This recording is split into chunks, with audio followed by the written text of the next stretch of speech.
So this is part two. I'm telling you, either never get married, man. If you do, always have in your mind that you will leave, even if you got kids. And I'm going to show you. I left off part one talking about how I always get this certain feeling when I know I have to detach myself immediately. When I was down in Texas, those of y'all that watch my No Matrix people, y'all done heard me talk about this. It ain't too many people on YouTube that keep it realer than I do. I'm helping you, believe you me. Don't listen to these women. Don't listen to these preachers. Don't listen to these old people who lived in the 80s were so wonderful. But even then, they didn't have perfect relationships. I know for certain my parents didn't. Look, we used to, I'm not going to tell everything, but we used to always end up over my grandmother's house when they get to arguing and stuff. And towards the end, it completely went haywire.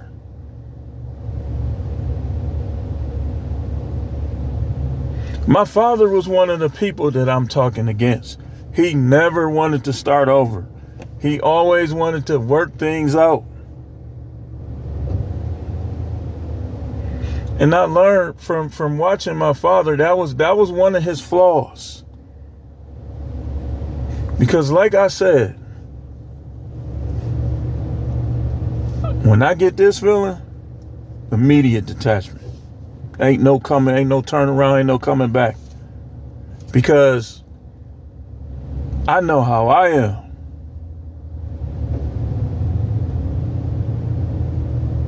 I know how I am in Texas. They got to the point where they was trying to blame everything on me. And when I tell y'all the stories, I don't be leaving out anything that I did wrong. She held a grudge against me. I'm telling you the truth.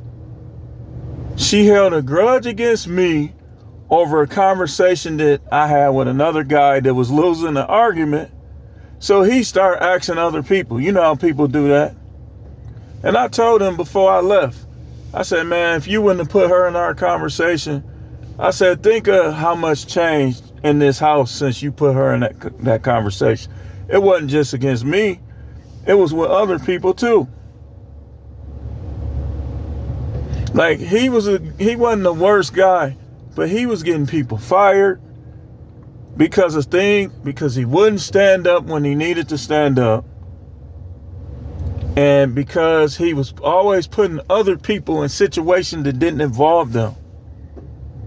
And so a couple people end up getting fired because of him. I quit. In part, you could say because of him putting her in the conversation. The conversation was about child support. And I was saying that the system is unfair, that they need to investigate more before they just hand money to these women. This fool gonna say, Miss such and such, what do you think of that? She came over there all shaky. My kids' fathers, none of them ever helped me do anything. She already had a problem with me because when we was on the same level. We was both JCO4s. And one of the guys had a stick in community service that was sharp. I said, man, you can't be walking around here like that. You'll get hurt or somebody else will get hurt. He said, such and such said I could have it. I said, give me the stick. So when I made him give me the stick, me and his buddy had a back and forth. He got to talking like he was tough. And I said some stuff back. I said, man, ain't nobody worried about none of y'all down here. I said, I'm from Milwaukee. You ain't know? You think I'm worried about y'all down here? It's sweet. Not that it was sweet. Was just me talking to him. It ain't sweet down there.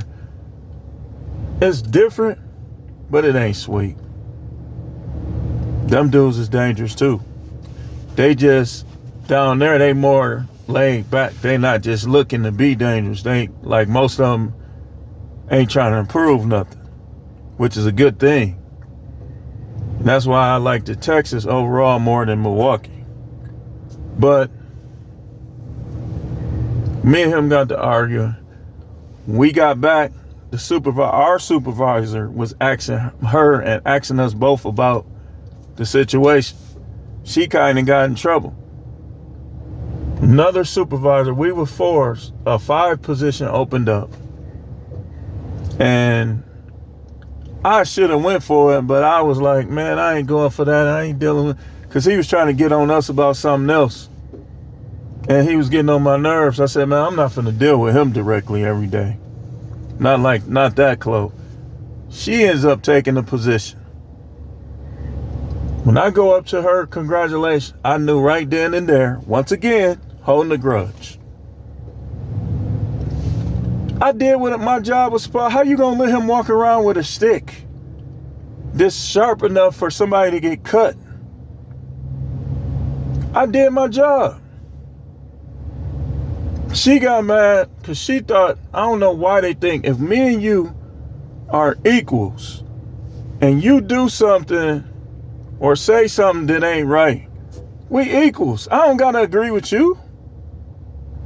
I don't gotta agree with you if we not equals. So she held a grudge from that point. So every little thing, she was trying to ride me, trying to get back at me over that. I know that's what it was. But when he involved her in that conversation, she just went to a whole nother level with it. To the point where I tell the story all the time and everybody be laughing. She kept going to the supervisor. He was JCO 6. He was over the 4s and the 5s. She kept going to him about everything. And at first he was being more fair, but then he started acting like he was kind of leaning her way, taking her side and stuff like that. So I got mad at both of them. And I said, man, I'm done playing with either one of y'all. Y'all being petty. Y'all nitpicking. I'm just going to start filing grievances. He had retired 3 times. Boy, when I said that, his voice went up higher than Mariah Carey. That just set him off. He said, do what you gotta do. I can't even do it how he did it. So he went so high, I would have my hand like this. And I was smiling. I was trying not to laugh. Then he leaned forward. He had them bags under his eye. Boy, he looked sadistic. He said, you could do whatever you gotta do. At that point, my whole body was, and I looked at them and they was trying not to laugh too. So I got tired of her. After a while, the little Fruity Pebbles dude was getting away with all kind of stuff. I told y'all about him too. Once something happened when I was off. And when they was telling him we had a meeting, they was telling the supervisor, boy, he flexed like he was Jay Cutler or Lee Haney or somebody. He said, what staff was here? He was yelling. They said the Fruity Pebbles name. He just went limp. He don't know. I went down to the ground, just shaking my head like that. In front of him, in front of everybody. I was just squatting down. I just couldn't believe it. I was just like that. I couldn't believe it. Because he was hoping they would have said Howard. It was Howard. You know what he would have said? Howard, I need to see you in my office. No. But when he said, he like, what staff was here? Such and such. He don't know. I just felt, I was like, it was just getting out of hand.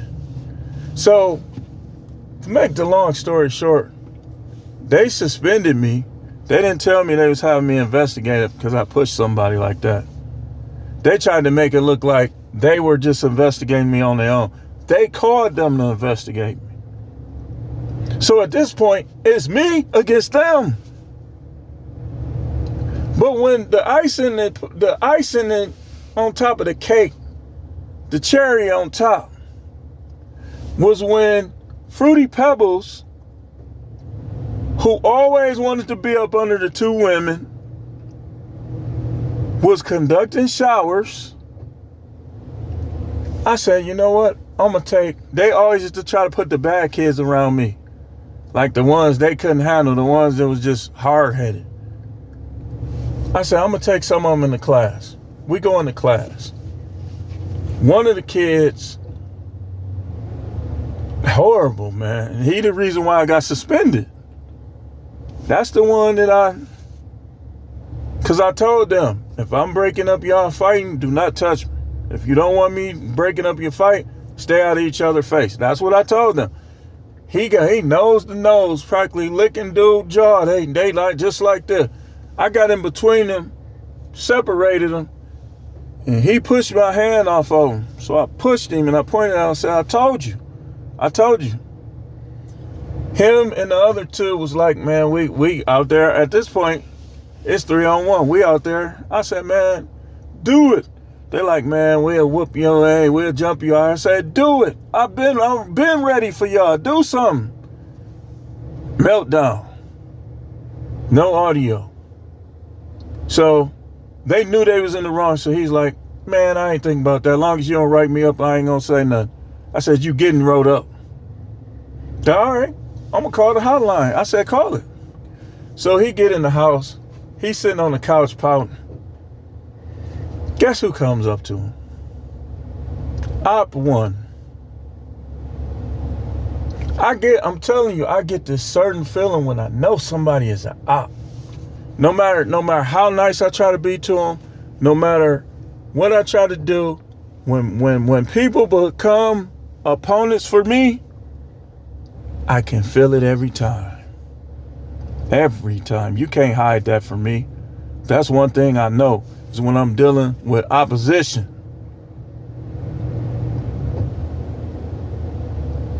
And the way it works is this.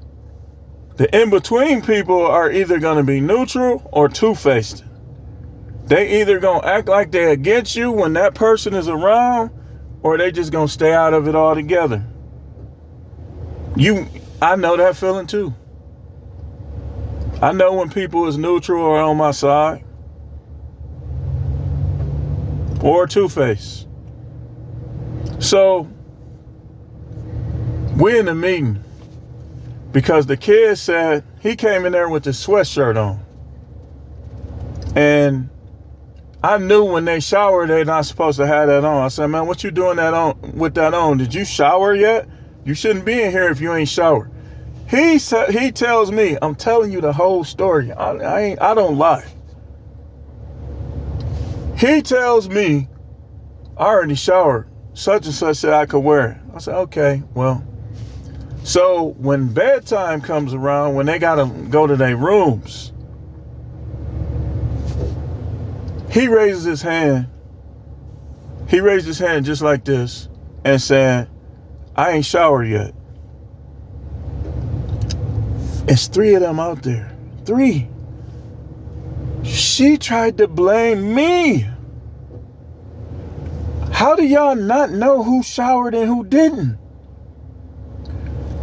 I crashed out, man. I went off on her. I'm telling you, she was taking me there. So I got to yelling at her, loud as I can. She said, don't be yelling at me. She had that little voice like the girl on Police Academy. She said, stop yelling at me. Don't be yelling at me. Because she tried to say, Howard, what is he doing in here? How didn't he shower? I said, you tell me. All of y'all out there doing shower. I went off on her.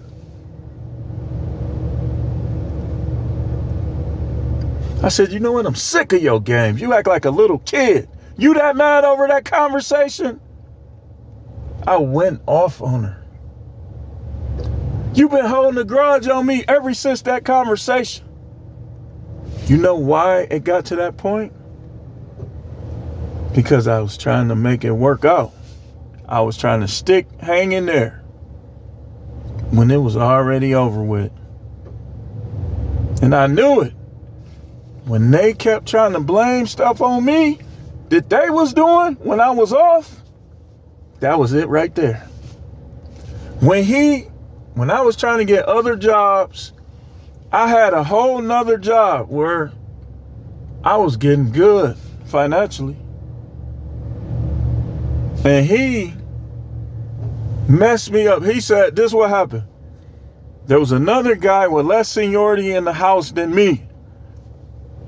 The lowest person supposed to go in the new position. So he tells him, cause he cool with him. He say, well, I can't work late night. They were supposed to get rid of him for that. And even though he was all right with me, he was one of them two-faced people too. When he refused to work late night, they wasn't supposed to make me do it unless he got fired. So I had that other job in the morning. I'm doing good. I was working at Waffle House. It was cool.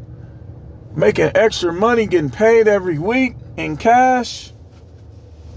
And then I was getting paid from them every month. And sometime that month and that week hit at the same time. He was like, all you need is one job. I'm thinking like, I told him, man, what he worried about what I'm doing for as long as I come here and do what I got to do here. He intentionally messed me up with my other job. He said, Howard, you're going on late night. I said, how am I going on late night? It's supposed to be on such and such. I said, I got another job. I ain't gonna lie to you. I'm finally doing good. This, that. He didn't care. So I looked at it the same way I looked at it with my last job. And the same way I looked at with my job at the other facility. When people just start showing me disrespect, I gotta remove myself. When the disrespect get off the chain, I gotta remove myself. I do. That I don't know what works for you, but that's what works for me. Just like at the other place. The first time I quit, it ain't had nothing to do with them. Yeah, they was doing stuff, but it was bearable. I moved to relocate for my own reasons. The second time, I left because they were being disrespectful. They were being unappreciative of what I did for them. When I don't, when people get like that, I'm not gonna stay around them. They don't appreciate what you did and what you doing, what you bringing to the table. And on top of them not appreciating it, they trying to cook you. He says, when they tried to blame the shower, I'm finna show you how all these are connected. I'm finna show you. The last job, the superintendent, he had never working back there with us. He listening to them parents because I'm strict. I don't want my son around Howard and Howard this, Howard that. Keep in mind that her son was trying to be on his own program. That's not how it worked in corrections. So he ended up doing some stuff and then threatening me. So now keep in mind when he first came over there, I mean, it's all connected, man. I might have to do a part 3. When he first came over there, I asked him a question, showing him respect. Man, you back? Sure. What you worry about it for? I said, hey, listen, man, you ain't gonna win. And then you know what I was talking about. I was talking about mano to mano. You ain't gonna win. So the whole time this dude think he tough. I'm telling him, look, man, I ain't gonna lie to you. What you do over there on that, you over here now. You already know I ain't gonna play with you. So he tried to bogart the phone. Keep in mind, it's during COVID. During COVID, everybody gets 10 minutes on the phone. When we only got one level, I was giving them an extra 5 minutes. So I said, you know what? All of y'all, I'm going to give y'all 15 minutes on the phone. More than enough, right?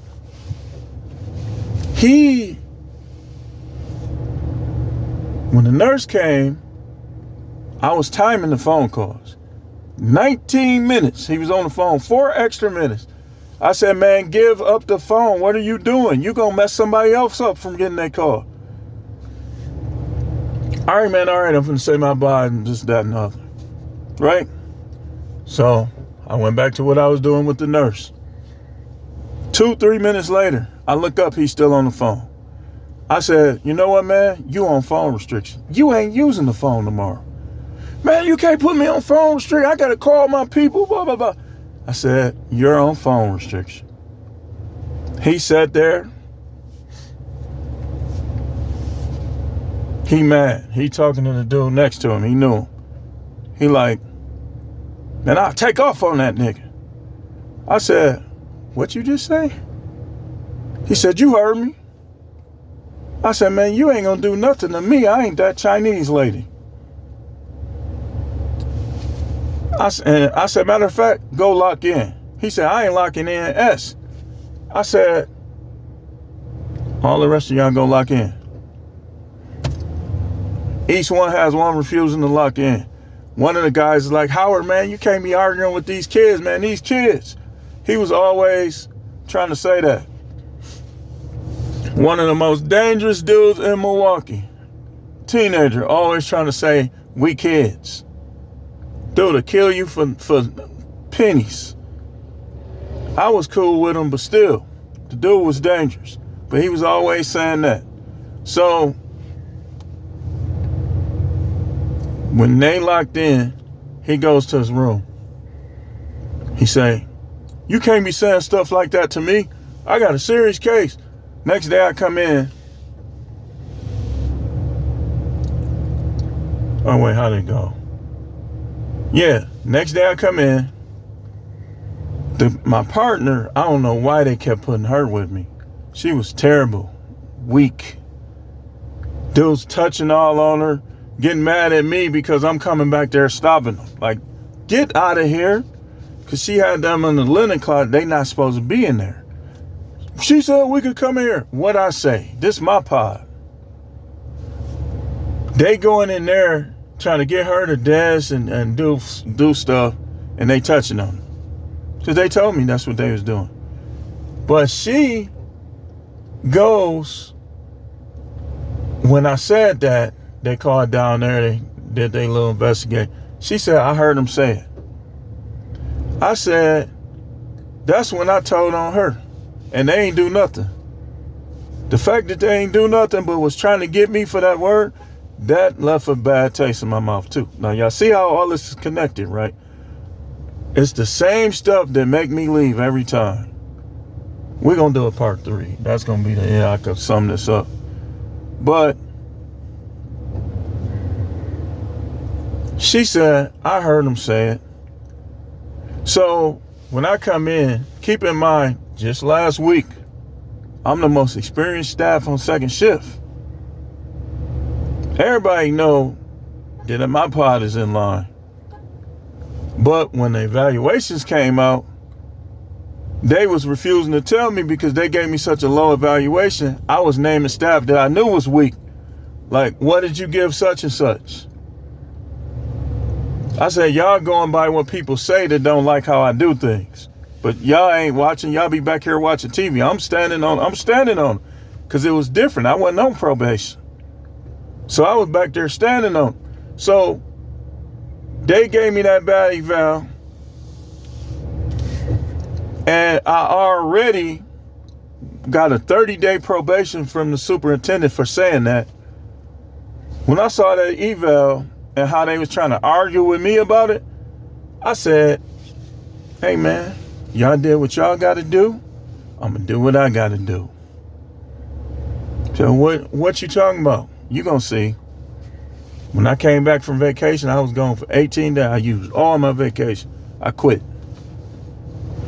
But I'm going to tell y'all the rest of it. I'm finna connect this to you and show you how this is connected to why most of y'all, I'm telling you, don't try to get married. But I'm finna connect this for you. I'm finna show you what I'm talking about.